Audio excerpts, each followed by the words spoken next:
Hello दोस्तों, मैं अशोक आप सभी का आपके अपने YouTube चैनल स्टडी प्रचार में स्वागत करता हूं। साथियों, आशा करता हूं आप और आपके परिवार वाले स्वस्थ होंगे। साथियों, आप अध्ययन कर रहे होंगे। तो चलिए साथियों, यहां पर UPSI की सीरीज चल रही है साथियों, जो कि यहाँ UPSI घटना चक्र बुक की GK की सीरीज चल रही है साथियों, जिसके अंतर्गत आज आप पढ़ेंगे कार्य की और भी अलग अलग टॉपिक के बारे में पढ़ेंगे। तो बिना देरी किए साथियों, यहाँ पर सीरीज को हम स्टार्ट करते हैं। आइए वन लाइनर क्वेश्चन के माध्यम से घटना चक्र की बुक के सभी क्वेश्चन का अध्ययन करते हैं। तो चलिए दोस्तों, यहाँ पर कार्यकी के बारे में पहले पढ़ते हैं। कार्यकी, जो कि पहला पॉइंट है, व्हेल। व्हेल एक स्तनधारी जलीय जंतु है। आइए नेक्स्ट पॉइंट देख लेते हैं। इसकी त्वचा के नीचे वसा का मोटा स्तर ब्लबर शरीर में ताप रोधक का कार्य करता है। क्या करता है? ब्लबर ताप रोधक का कार्य करता है। चलिए आइए नेक्स्ट पॉइंट देखते हैं। यहाँ पर फेफड़ा, अगर हम फेफड़ा की बात करें तो एक प्रमुख श्वसन अंग है। क्या है? एक प्रमुख श्वसन अंग है साथियों। चलिए तो नेक्स्ट क्वेश्चन, चलिए तो यहाँ पर देख रहे हैं उच्च श्वसन द्वारा। क्या साथियों? उच्च श्वसन द्वारा क्या होता है? जल वाष्प तथा गैस का शरीर से निष्कासन होता है। क्या होता है साथियों? उच्च श्वसन द्वारा जल वाष्प तथा गैस का शरीर से निष्कासन होता है। चलिए नेक्स्ट पॉइंट देखते हैं। फेफड़ा, देखिए फेफड़ा ताप नियंत्रण में सहायक होता है। क्या होता है? ताप नियंत्रण में सहायक होता है। चलिए देखते हैं नेक्स्ट पॉइंट। देखिए गिनीक्रम एक सूत्रकृमि है। क्या है? सूत्रकृमि है। इसका जंतु वैज्ञानिक नाम क्या है साथियों? ड्रैकुनुक्लस। क्या है? ड्रैकुनुक्लस मेडिनेसिस। इसका यहाँ पर आप देख पा रहे होंगे, यह इसका क्या है? वैज्ञानिक नाम है साथियों, ड्रैकुनुक्लस मेडिनेसिस। इसका वैज्ञानिक नाम है, जंतु वैज्ञानिक नाम है साथियों। चलिए नेक्स्ट पॉइंट देख लेते हैं। अगला है, इसके संक्रमण से शरीर में दमा, उल्टी, खुजलाहट, इओसिनोफिलिया इत्यादि के लक्षण प्रकट होते हैं। नेक्स्ट पॉइंट देखते हैं।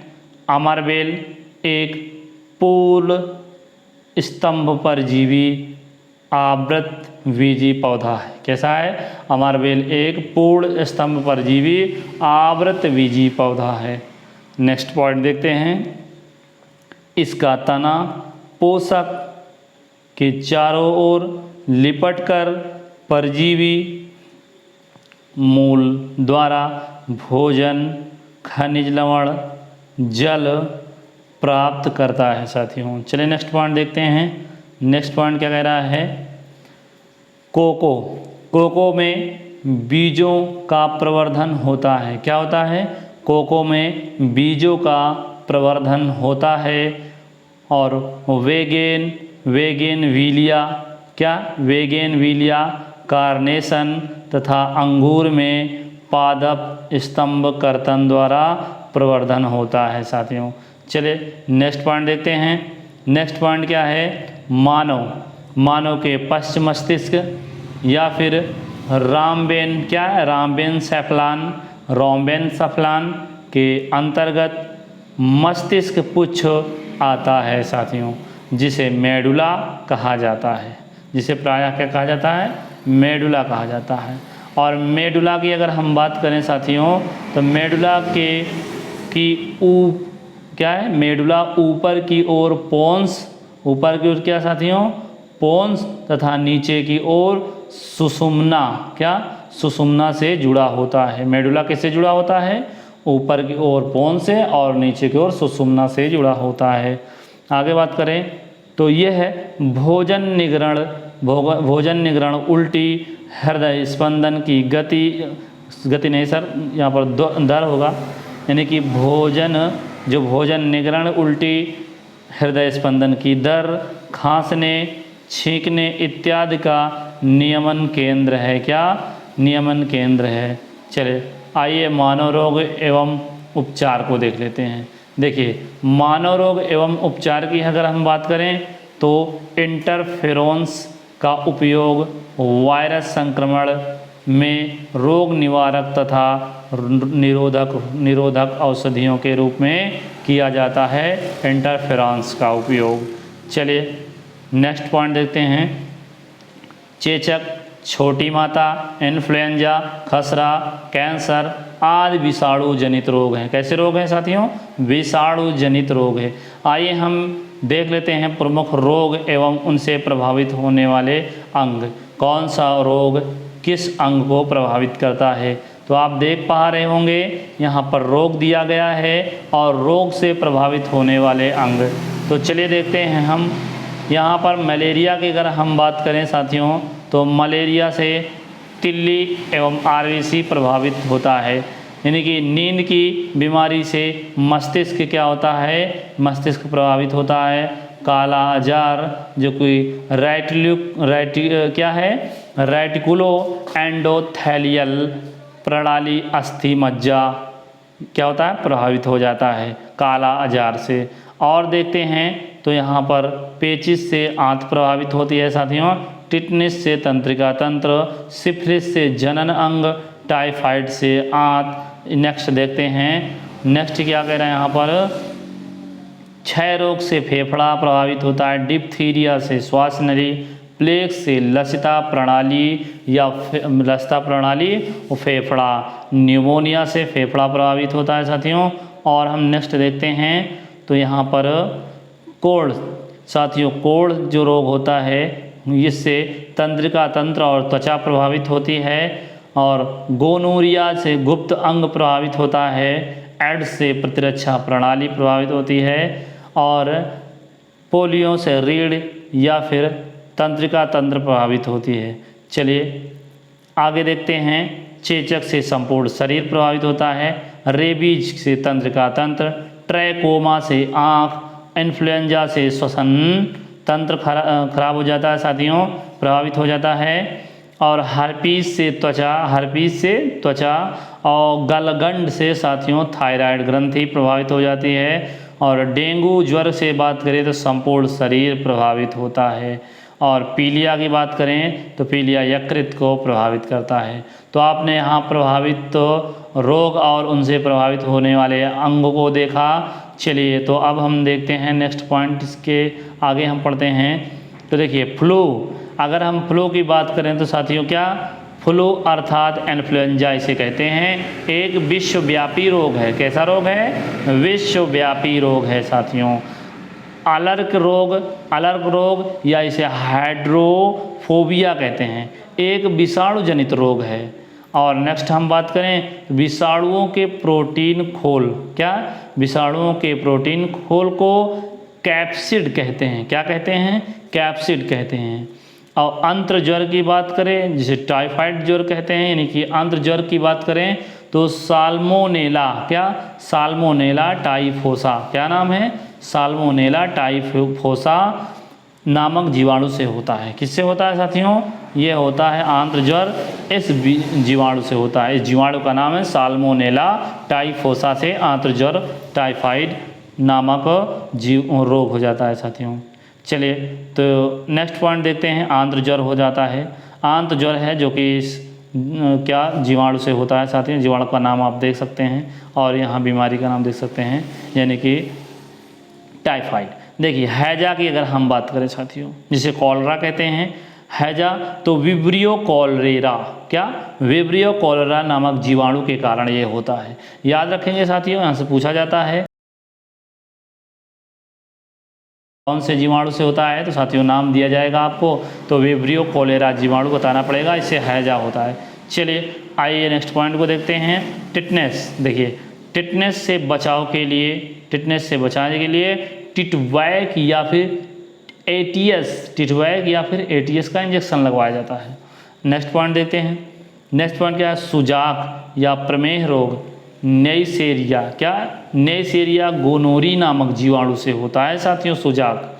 चलिए, प्लेग एक जीवाणु जनित रोग है, क्या है, जीवाणु जनित बीमारी है। ये क्या होता है, जो किससे होता है, यर्सिनिया पेस्टिस नामक जीवाणु से होता है। याद रखना, प्लेग जो है, प्लेग एक जीवाणु जनित बीमारी है, ये यर्सिनिया पेस्टिस नामक जीवाणु से होता है। चलिए, यहाँ पर हम जीवाणु जनित रोग के बारे में पढ़ेंगे। देखिए, जीवाणु जनित में यहाँ पर रोग बताया गया है और यहाँ पर वाहक जीवाणु है, यानी कि किस जीवाणु से यह रोग होता है साथियों, जीवाणु जनित रोग। चलिए, तो जीवाणु जनित रोग, यहाँ वाहक के बारे में, यहाँ पर इधर हम वाहक के बारे में बात करेंगे, यहाँ पर उस रोग के बारे में बात करेंगे। इसका कौन सा रोग जो है, कौन सा जीवाणु इसके लिए उत्तरदायी है। चलिए, अगर हम टिटनेस की बात करें तो क्या है, क्लास्ट्रीडियम टिटेनी, क्या, क्लास्ट्रीडियम टिटेनी। हैजा की अगर हम बात करें तो हैजा साथियों, हैजा क्या होता है, विब्रियो कॉलेरी, ये वाहक है साथियों, क्या है, वाहक है, जो कि जीवाणु है, क्या है, जीवाणु है। चलिए, नेक्स्ट देखते हैं टाइफाइड। टाइफाइड साथियों, साल्मोनेला टाइफी, साल्मोनेला टाइफी। क्षय रोग की अगर हम बात करें तो माइकोबैक्टीरियम ट्यूबरक्लोसिस, जो कि क्षय रोग, और इसका जीवाणु जो वाहक है साथियों, ये आपके सामने है। चलिए, नेक्स्ट देखते हैं डिप्थीरिया। डिप्थीरिया की अगर हम बात करें तो जीवाणु वाहक क्या होता है, कोरिनी बैक्टीरियम डिप्थीरी। और प्लेग की बात करें तो यर्सिनिया पेस्टिस। और काली खांसी आप आगे आ जाता है साथियों, तो काली खांसी का जीवाणु वाहक क्या है, ये है बोर्डेटेल्ला परट्यूसिस, क्या, बोर्डेटेल्ला परट्यूसिस। नेक्स्ट है निमोनिया। निमोनिया की बात करें तो जीवाणु वाहक क्या है इसका, डिप्लोकोकस न्यूमोनी या फिर स्ट्रेप्टोकोकस न्यूमोनी कहते हैं। कोढ़ की बात करें तो साथियों, कोढ़ का जीवाणु जनित क्या है, वाहक, जीवाणु वाहक क्या है, ये है माइकोबैक्टीरियम लेप्री। और गोनोरिया, गोनोरिया की बात करें तो नाइसेरिया गोनोरियाई, ये इसका जीवाणु वाहक है। और सिफिलिस की बात करें तो ट्रैपोनेमा पैलिडम, क्या, ट्रैपोनेमा पैलिडम। आइए हम विषाणु जनित रोग के बारे में बात कर लेते हैं। क्या है विषाणु जनित रोग, देखिए, एड्स जो कि विषाणु वाहक क्या है इसका, HIV। पोलियो जो कि इसका वाहक विषाणु क्या है, पोलियोमेलाइटिस विषाणु, क्या, पोलियोमेलाइटिस विषाणु। नेक्स्ट देखते हैं इन्फ्लुएंजा। देखिए, इन्फ्लुएंजा की बात करें तो ये विषाणु वाहक क्या है, मिक्सो विषाणु, क्या, मिक्सो विषाणु। चेचक जो कि वेरियोला विषाणु। छोटी माता जो कि वैरिसेला विषाणु। खसरा पैरामिक्सा वायरस, क्या, पैरामिक्सा वायरस। साथियों से क्वेश्चन पूछा जा सकता है हार्पीज विषाणु। चलिए, आइए नेक्स्ट क्वेश्चन को देखते हैं वन लाइनर माध्यम से।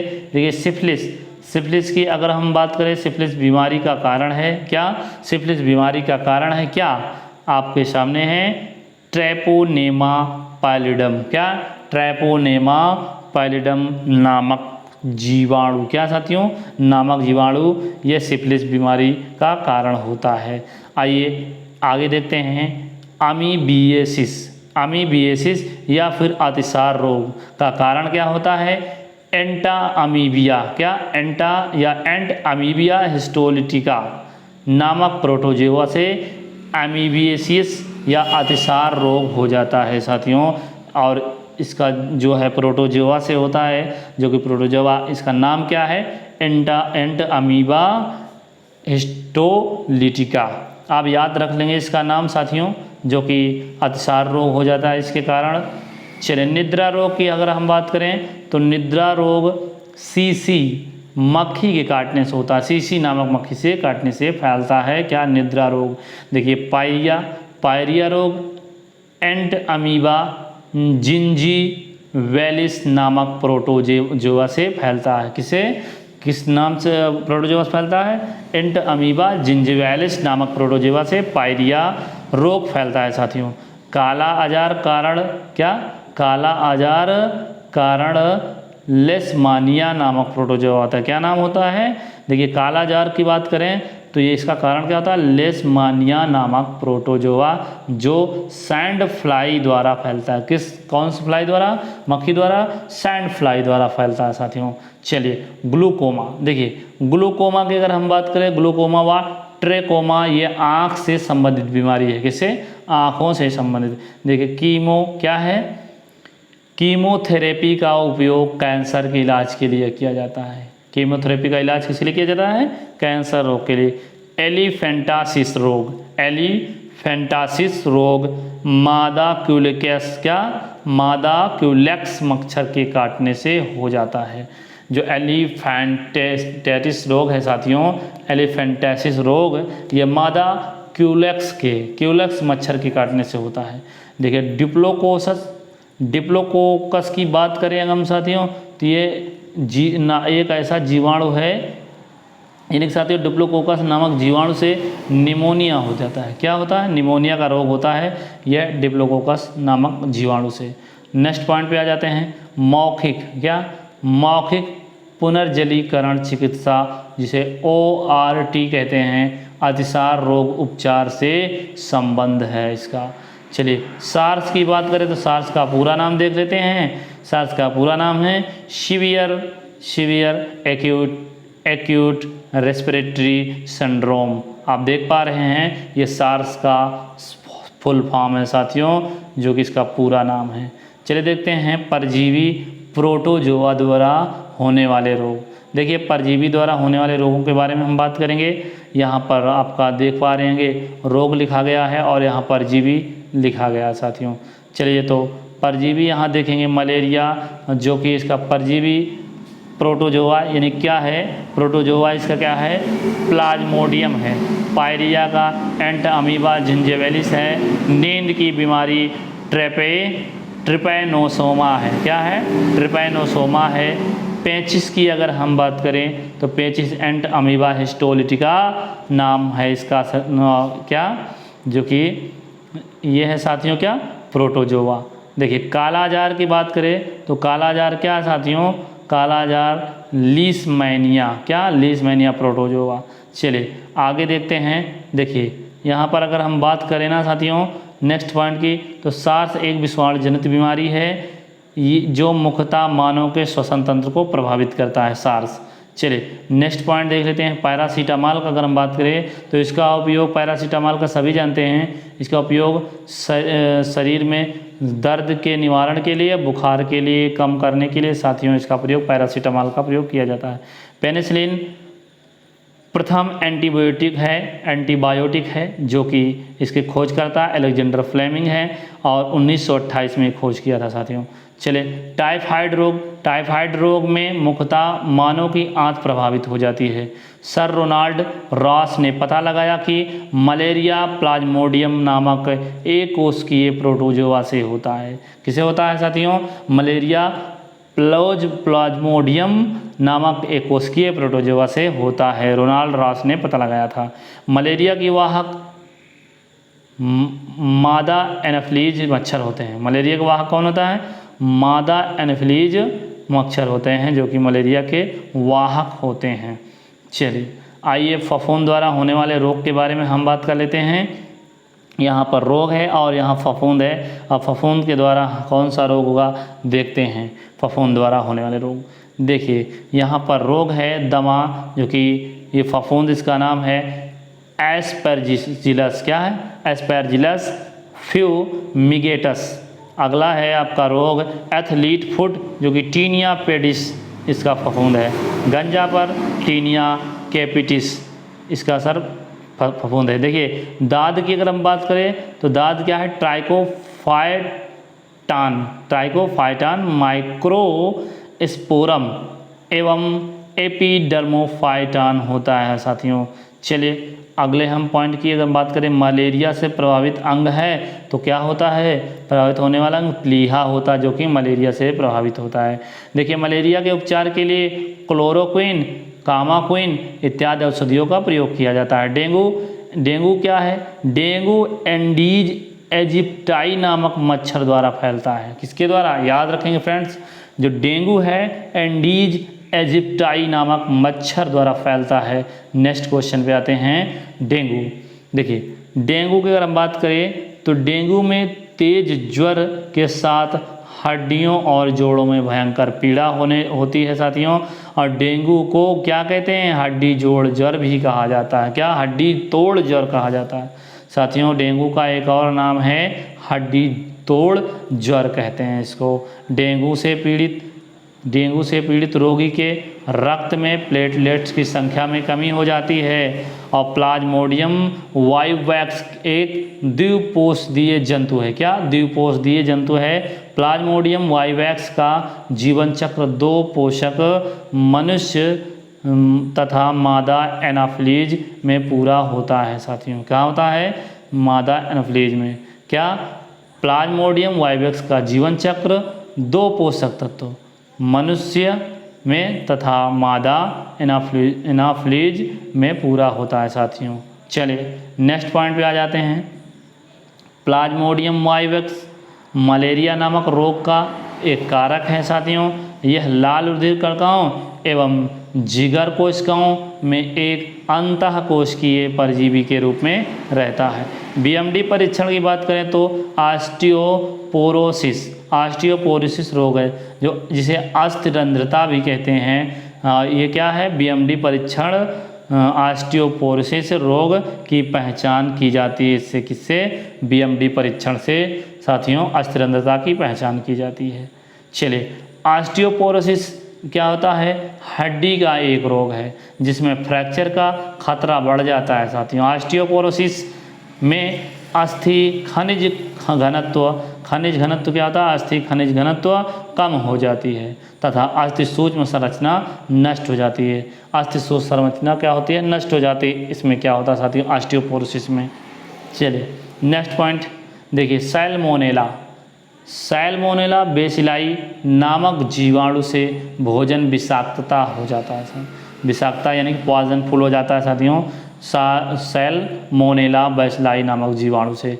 देखिए इटाई रोग सुना होगा आपने। इटाई रोग कैडमियम के विषाक्तन से होता है। कैडमियम के विषाक्तन से होता है। फेनिलकीटोन्यूरिया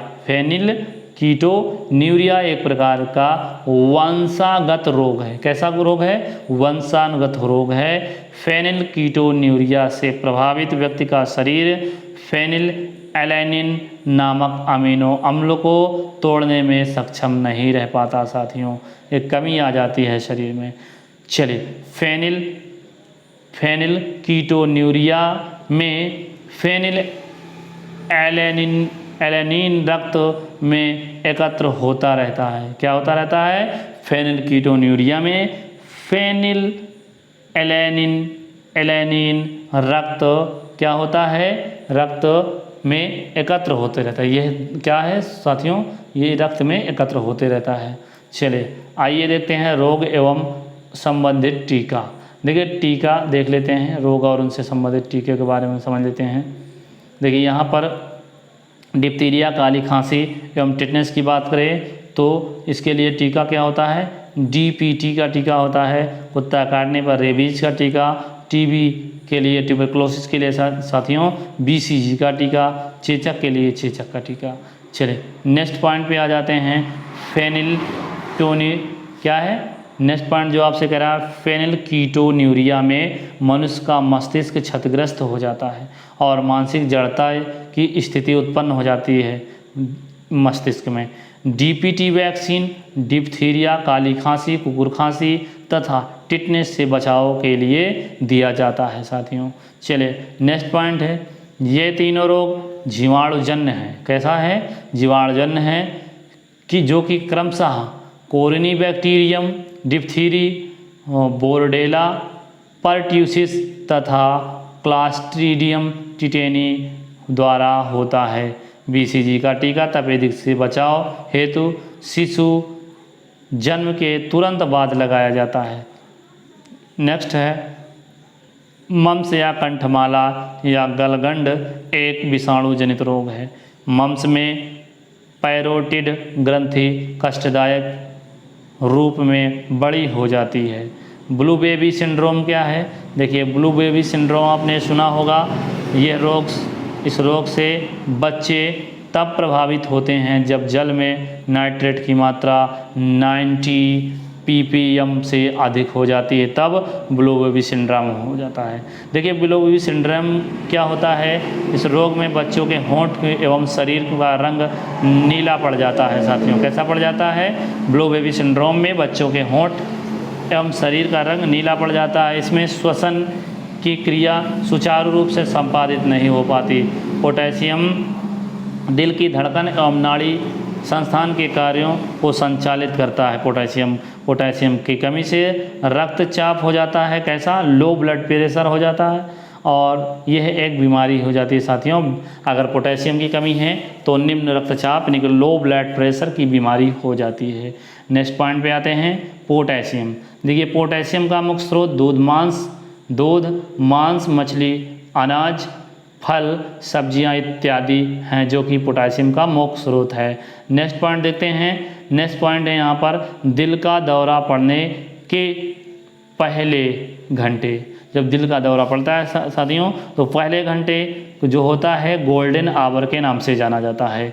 बीटा ब्लॉकर नामक औषधि का उपयोग हृदयाघात और उच्च रक्तचाप के लिए इसका प्रयोग उससे बचाने के लिए किया जाता है। साथियों, चलिए, किससे? हृदयाघात, उच्च रक्तचाप से बचने के लिए किया जाता है इस औषधि का उपयोग। चलिए, आइए देखते हैं ट्यूमर।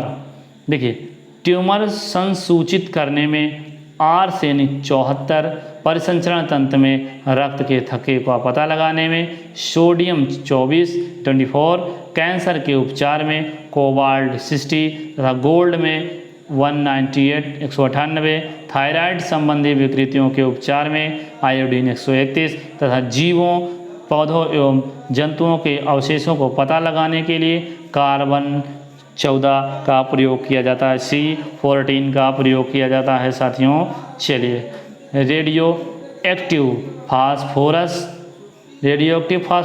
P32 का उपयोग ल्यूकीमिया के उपचार के लिए किया जाता है। रेडियो एक्टिव फास्फोरस P32 का उपयोग किसके लिए? ल्यूकीमिया के उपचार के लिए किया जाता है। मूत्र में सामान्यतः अगर बात करें मूत्र में, तो 95% जल होता है और 2.6% यूरिया और अनावश्यक लवणों के आयन 3% होते हैं। और कीटिनिन क्या साथियों? कीटिनिन 0.3% तथा सूक्ष्म मात्रा में यूरिक अम्ल व अन्य अपशिष्ट पदार्थ होते हैं यूरिन में। साथियों, मूत्र में। चलिए, इसमें क्या होता है? इसमें एल्बुमिन की उपस्थिति एवं उसके प्रभाव से वृक्क के फेल हो जाने का आशंका होता है। साथियों, क्या होता है? इसमें एल्बुमिन की उपस्थिति एवं उसके प्रभाव से वृक्क यानी कि किडनी के फेल हो जाने की आशंका होती है। चलिए, हीमोफीलिया की अगर बात करें तो ये आनुवांशिक लिंग संलग्न रोग है। क्या है? लिंग संलग्न रोग है, जो कि हीमोफीलिया में क्या होता है? हीमोफीलिया को रक्त स्रावण रोग भी कहते हैं। हीमोफीलिया का प्रारंभ महारानी विक्टोरिया से होने के कारण इसे शाही रोग के नाम से भी जाना जाता है। हीमोफीलिया में रोगियों में चोट पर काफ़ी समय तक रक्त का स्कंदन नहीं हो पाता। स्कंदन नहीं हो पाता। हीमोफीलिया रोग की अगर हम बात करें तो हीमोफीलिया रोग का वहन स्त्रियां करती हैं। कौन करते हैं? स्त्रियां करती हैं। हीमोफीलिया रोग का वहन स्त्रियां करती हैं, जो कि प्रायः पुरुषों में प्रकट होता है। ये एल्जाइमर। देखिए, एल्जाइमर रोग से मानव का मस्तिष्क प्रभावित हो जाता है। एल्जाइमर में मनुष्य की स्मरण की क्षमता क्षीण हो जाती है। पोलियो के टीके की खोज जॉन्स साल्क ने 1952 में की थी। किसमें साथियों? पोलियो के टीके की खोज की बात करें, सर्वप्रथम जॉन साल्क ने वर्ष 1952 में की थी। पोलियो एक क्या है? पोलियो विषाणु द्वारा होता है। साथियों, किसके द्वारा? विषाणु द्वारा। पोलियो से प्रभावित अंग क्या होता है? तंत्रिका तंत्र प्रभावित हो जाता है। पोलियो में क्या होता है? पोलियो बच्चों में होने वाला घातक रोग है जिससे विकलांगता की उपस्थिति हो जाती है, यानी कि विकलांग हो जाते हैं बच्चे। चलिए एथलीट फुट की बात करें। एथलीट फुट क्या है? एक बीमारी है साथियों जो कि ट्राइकोफाइटोन नामक फफूंद द्वारा होता है। क्या? Athlete foot. चलिए नेक्स्ट पॉइंट देखते हैं। एथलीट फुट का संक्रमण संक्रमित मादा से होता है। किसके द्वारा होता है? एथलीट फुट जो है संक्रमण किसके द्वारा होता है? संक्रमित मृदा के द्वारा होता है, मृदा मिट्टी। चलिए नेक्स्ट पॉइंट देखते हैं। एथलीट फुट त्वचा के मुलायम हिस्से खासतौर पर अंगुलियों के बीच में प्रभावित कर देता है, यानी अंगुलियों के मध्य को प्रभावित कर देता है। एथलीट फुट त्वचा के मुलायम हिस्से को प्रभावित कर देता है। देखिए विद्युत मस्तिष्क लेख द्वारा ब्रेन यानी कि मस्तिष्क की बीमारी जैसे मिर्गी, मस्तिष्क कैंसर, मस्तिष्क की टीबी इत्यादि का पता चलता है। किसके द्वारा? विद्युत मस्तिष्क लेख के द्वारा इन सब बीमारियों को पता लगाया जाता है साथियों। चले इसकी खोज की बात करें हम तो खोज हंस बर्गर नामक वैज्ञानिक ने की थी। हंस बर्गर नामक वैज्ञानिक ने की थी किसकी? विद्युत मस्तिष्क लेख की खोज। देखिए रिनोवायरस पोथोथीन, क्या? पोथोजीन। रिनोवायरस पोथोजीन सामान्यतः जुकाम के लिए उत्तरदायी है। जुकाम एक संक्रामक रोग है। जुकाम छींक, वायु इत्यादि के माध्यम से फैलता है। आगे देखते हैं डाउन सिंड्रोम। डाउन सिंड्रोम एक आनुवांशिक विकार है साथियों। डाउन सिंड्रोम को मंगोली जड़ता भी कहते हैं। क्या? मंगोली जड़ता भी कहते हैं। डाउन सिंड्रोम में मनुष्यों की 21वीं जोड़ी गुणसूत्र 2 के बजाय 3 हो जाती है। क्या हो जाती है? 3 हो जाती है, जो कि यहाँ पर देख सकते 2n+1 यानी कि ब्रैकेट में 21 बराबर 47 होने के कारण क्या होता है? डाउन सिंड्रोम हो जाता है साथियों। डाउन सिंड्रोम में क्या होता है? मनुष्य के सिर क्या? डाउन सिंड्रोम में मनुष्य के सिर गोल, गर्दन मोटी, मुख खुला, आंखें तिरछी हो जाती हैं। चलिए नेक्स्ट पॉइंट पे आते हैं। नेक्स्ट पॉइंट क्या कह रहा है? Hepatitis B. हेपेटाइटिस बी का कारक डीएनए वायरस है। क्या है? DNA virus. हेपेटाइटिस बी से यकृत में सूजन जलन पैदा हो जाती है। सूजन एवं जलन पैदा हो जाती है। हेपेटाइटिस बी एक संक्रामक रोग है साथियों। नेक्स्ट पॉइंट देखते हैं सल्फा। देखिए सल्फा दवाइयों का प्रयोग जीवाणु जनित बीमारियों में किया जाता है। सर्वप्रथम सल्फा ड्रग्स प्रांटोसिल की खोज वर्ष 1932 में की गई थी। सर्वप्रथम सल्फा ड्रग्स प्रोप्रांटोसिल की खोज वर्ष 1932 में की गई थी। यक्षमा देखिए तपेदिक या क्षय रोग जिसे कहते हैं एक संक्रामक रोग है। क्या है? एक संक्रामक रोग है साथियों।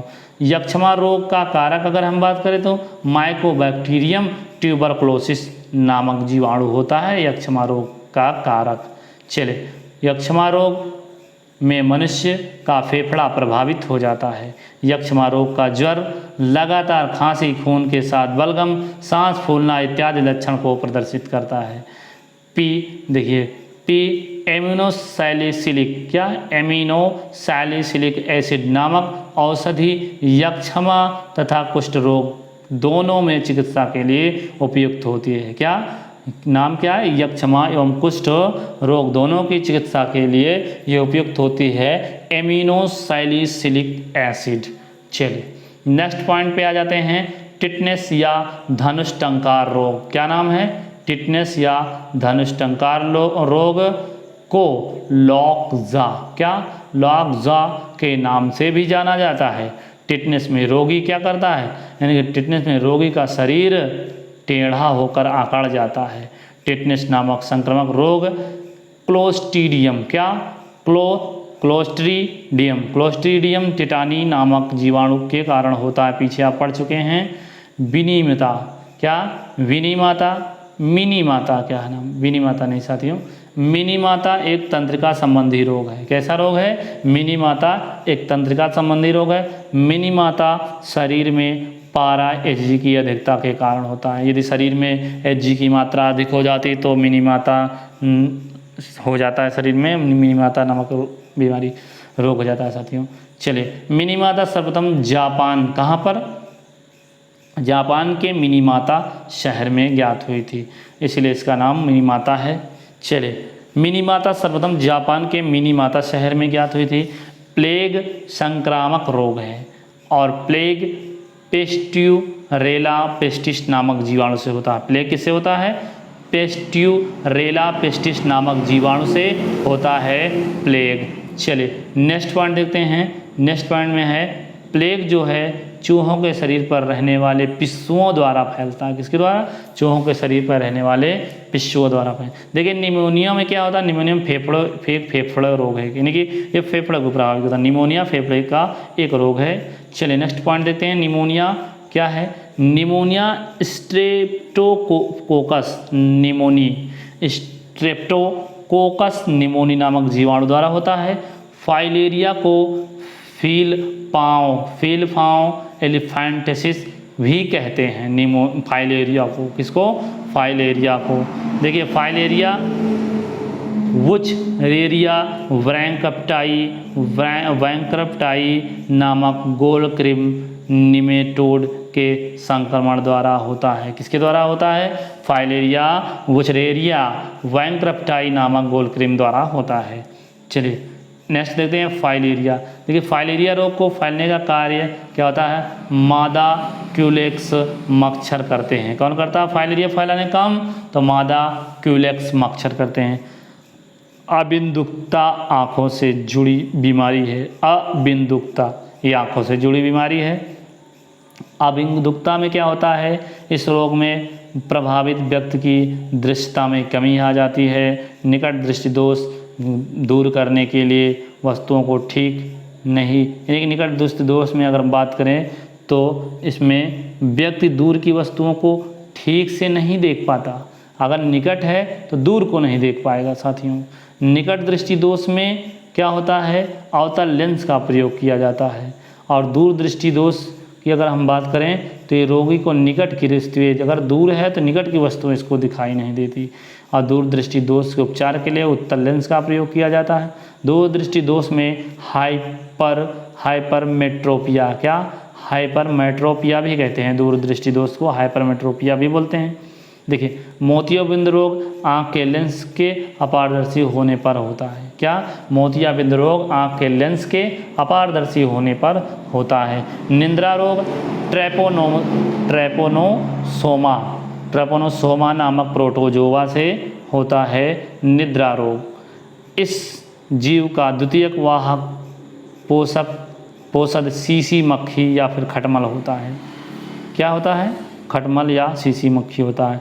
एड्स एक विषाणुजन्य रोग है। आइए नेक्स्ट देखते हैं। एड्स का कारक यानी एड्स रोग का कारक क्या है? HIV वायरस है साथियों, जिससे श्वेत रुधिर कणिकाएं प्रभावित हो जाते हैं।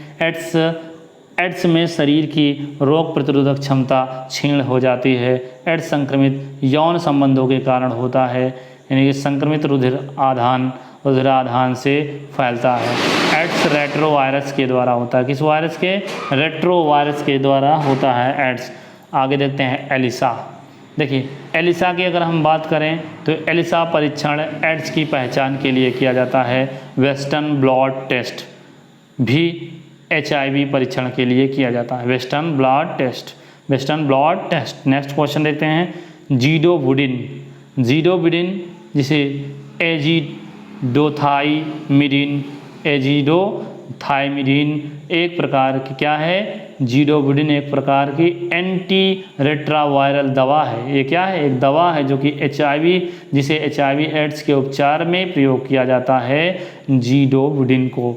जी यहाँ पर पालतू सुअर एवं जंगली चिड़िया जापानी एन्सेफ्लाइटिस के विषाणु के वाहक हैं। कौन? पालतू सुअर एवं जंगली चिड़िया जापानी एन्सेफ्लाइटिस के विषाणु के वाहक हैं। चलिए इस विषाणु का संक्रमण मनुष्यों एवं जानवरों में मच्छरों के द्वारा फैलता है। अब देखते हैं पीलिया रोग यकृत को प्रभावित कर देता है। पीलिया में पीला बिलरुबिन रुधिर के द्वारा पूरे शरीर में फैल जाता है, जिससे त्वचा एवं नेत्र पीले पड़ जाते हैं। आइए नेक्स्ट देखते हैं चेचक। देखिए चेचक की अगर हम बात करें तो वेरियोला वायरस, क्या वेरियोला वायरस चेचक अत्यंत ही संक्रामक रोग है। चेचक के वायरस रोगी त्वचा, त्वचा में, थूक में, वायु में, वस्त्र आदि से फैल जाता है चेचक के वायरस। देखिए चेचक के वायरस रोगी के तो त्वचा से भी फैलता है, थूक से, वायु से, वस्त्र से, इत्यादि सब इत्यादि चीज़ों से ये फैल जाता है चेचक रोग, ये वायरस जनित रोग। देखिए चेचक के टीके का आविष्कार की बात करें एडवर्ड जेनर ने किया था। एडवर्ड जेनर को इम्यूनोलॉजी का जनक का, ये वेरी इंपॉर्टेंट क्वेश्चन है साथियों कि एडवर्ड जेनर को क्या कहा जाता है, इम्यूनोलॉजी का जनक कहा जाता है। रानीखेत बीमारी, देखिए रानीखेत बीमारी क्या है, मुर्गियों की संक्रामक बीमारी है। क्या है, मुर्गियों की संक्रामक बीमारी है या विषाणुजन्य रोग है। खुरपका मुहपका आपने सुना होगा, ये रोग क्या है, ये काउपॉक्स मवेशियों तथा काउपॉक्स, देखिए खुरपका मुहपका रोग तथा काउपॉक्स मवेशियों में होने वाला ये विषाणुजन्य संक्रमणीय रोग है। ये विषाणुजन्य संक्रमणीय रोग है। देखिए एंथ्रेक्स बैसिलस एंथ्रासिस नामक जीवाणु, ये जीवाणु है। जीवाणु इसके द्वारा मवेशियों में होने वाले संक्रमणीय रोग है। क्या है, संक्रमणीय रोग है। चलिए मैड काऊ रोग मवेशियों के मस्तिष्क को प्रभावित करने वाला रोग है। प्रोयन नामक प्रोटीन मैड काऊ रोग का कारक है। क्या है, कारक है। कुष्ठ रोग एक संक्रामक बीमारी है। कुष्ठ रोग कैसी बीमारी, संक्रामक बीमारी है। देखिए कुष्ठ रोग माइकोबैक्टीरियम लेप्री नामक जीवाणु द्वारा फैलता है। और थैलेसीमिया एक आनुवांशिक रोग है। कैसा रोग है, आनुवांशिक रोग है थैलेसीमिया। देखिए थैलेसीमिया एक आनुवांशिक रोग। थैलेसीमिया में शरीर में हीमोग्लोबिन के संश्लेषण की क्षमता नहीं होती है। क्या मतलब, हीमोग्लोबिन की संश्लेषण की क्षमता शरीर में नहीं होती, थैलेसीमिया हो जाता है जब। तो चलिए आगे देखते हैं बर्ड फ्लू। देखिए बर्ड फ्लू की बात करें, बर्ड फ्लू एवियन इन्फ्लुएंजा नामक रोग का प्रचलित नाम है। बर्ड फ्लू H5N1 नामक वायरस के कारण पैदा होता है। टाइमी फ्लू इसकी कारगर औषधि, इसकी दवा क्या है बर्ड फ्लू की, तो क्या है, टाइमी फ्लू इसकी कारगर दवा है। चलिए तो साथियों यदि हमारा वीडियो आपको पसंद आया हो तो हमारे चैनल को लाइक कीजिएगा, सब्सक्राइब कीजिएगा, अपने फ्रेंड को शेयर कीजिएगा। तब तक के लिए साथियों जय हिंद, जय भारत, वंदे मातरम।